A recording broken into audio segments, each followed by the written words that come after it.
My name is Irish. My name is Crystal. And our topic today is going to cover mechanical safety device impact in prevention of needle stick injuries in the hospital. The Journal of Occupational Medicine and Toxicology published an article in 2013 with a two-part theoretical goal. The first was to validate a predisposition of the risk to hospital care workers for needle stick injuries, and the second was to validate the hypothesis of mechanical safety device intervention effectiveness in reducing needle stick injury occurrences. Within the hospital setting are multidisciplines, all responsible for providing direct patient care. Dependent upon the role, there are designated duties that present a risk for exposure to bloodborne pathogens. Nurses, for example, through parenteral medication administration, doctors through surgical techniques and sharp equipment, laboratory techs from their blood draws, and respiratory therapists during blood draw for ABG labs.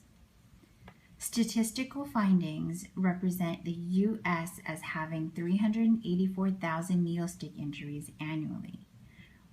Worldwide, there are over 2.1 million hospital care workers that have acquired serious infections including hepatitis B, hepatitis C, and HIV in direct association with needle stick injuries. To maintain consistency throughout the study, 4 baseline definitions were clarified.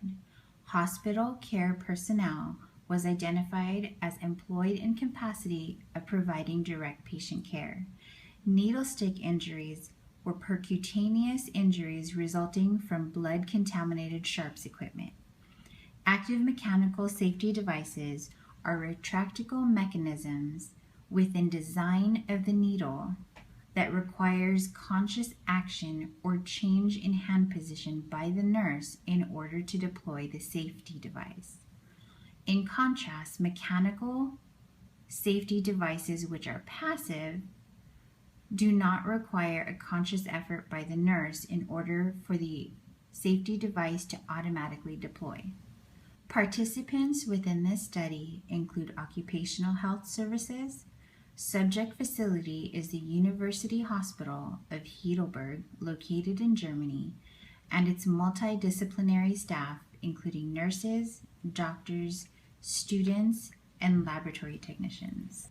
The subject facility is recognized by U.S. News as being 36th best global universities. Its 2,000 tertiary bed capacity and employs over 6,600 hospital care workers. The University Hospital of Heidelberg, to add credibility to this study, has prestigious recognition for being a specialized care facility for ophthalmology as well as oncology. The method technique used was done in 3 stages. The first stage was the preliminary observation stage, the second was the transition period, and the third was the data analysis period. The first period was done from 2007 to 2008, and during this period there was no use of safety devices in the hospital setting at all.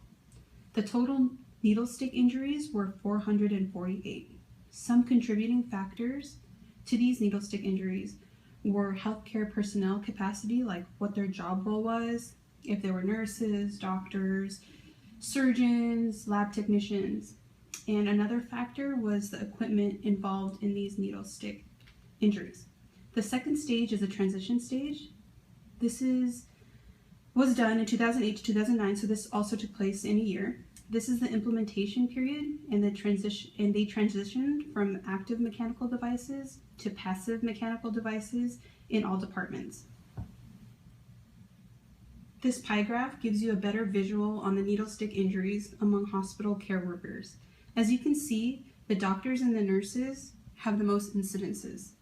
This is probably due to their exposure to the equipment.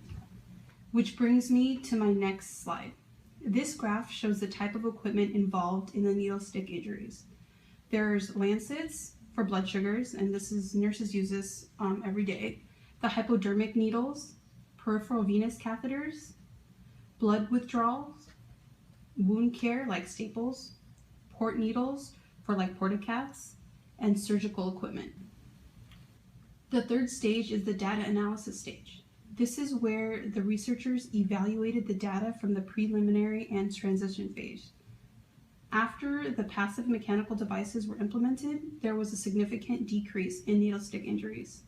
From the preliminary phase, from 2007-2008, there was 448, and in 2008 to 2009, it decreased to 350.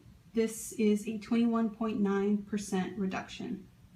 This bar graph shows a significant decrease in needle stick injuries in just 1 year.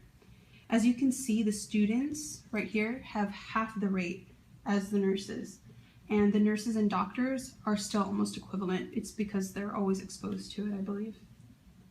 We created this chart as well as previous charts from the CHI test statistical conclusion within the article.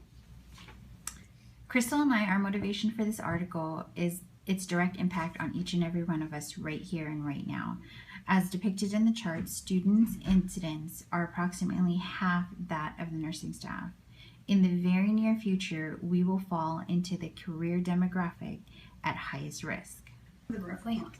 These are some of the references we used to make this PowerPoint. So if you're interested, you can go and look at the article that we used. Okay, so Crystal and I are tactile learners, so we kind of did the visual with the PowerPoint, and we wanted the opportunity to demonstrate through actual equipment that we have not only already used, but will be using on a regular basis once we are employed as nurses. So I don't know if you know this, but me and Irish are LVNs, so we use these lancets for blood sugars on a daily basis, and she inserts IVs probably way more than I do, because you work in the ER, right? Yeah.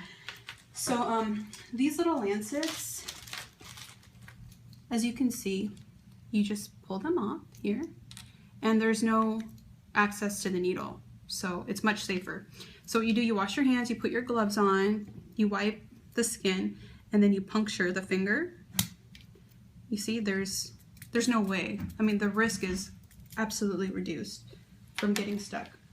So of course, since that's a passive feature, I didn't require Crystal's hands position or the process of the blood sugar check. There's no change in the protocol. So that is actually the preferred method. Absolutely. I don't think I've ever been anywhere where it wasn't like this. But could you imagine? Oh my gosh. Yeah. Especially for kids, because of course, in situations like that, I mean, the age range is... Oh, yeah, and they move. It's terrible. Exactly. So another instance where we're going to be exposed is going to be in attaining IV access. This is a via valve unit. It's actually already we actually already demoed with it, but just to give you an idea, this is the needle that typically is exposed. The catheter is typically over that needle.